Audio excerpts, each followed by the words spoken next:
के होतल छीन लेतिया दुनिया जहान से आगे सोना दुनिया जहान से छीन के होतल छीन लेतिया दुनिया जहान से आगे सोना दुनिया जहान से जोड़ी है बनावल भगवान के दोस्त है इंसान के आगे सोना दोस्त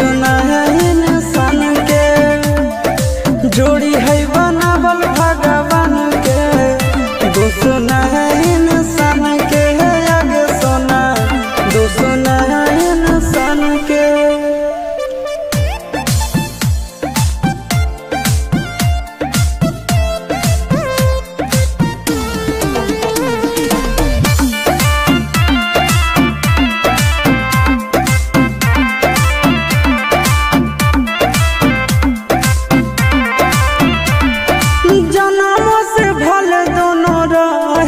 साथ में कहरम तो विधात के हाथ में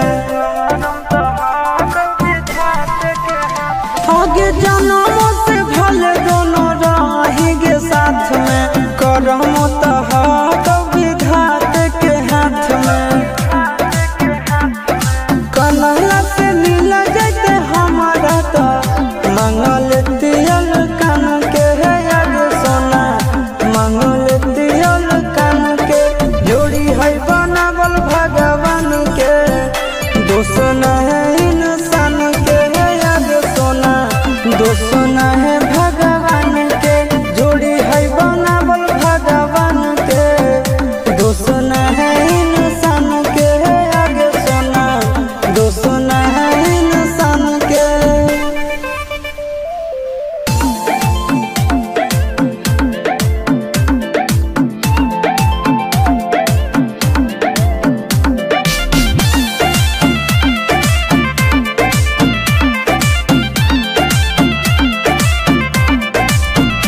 आगे तोर नहीं कसूर नहीं हमर कसूर गे दोनों के कैला का ऊपर वाला दूर गे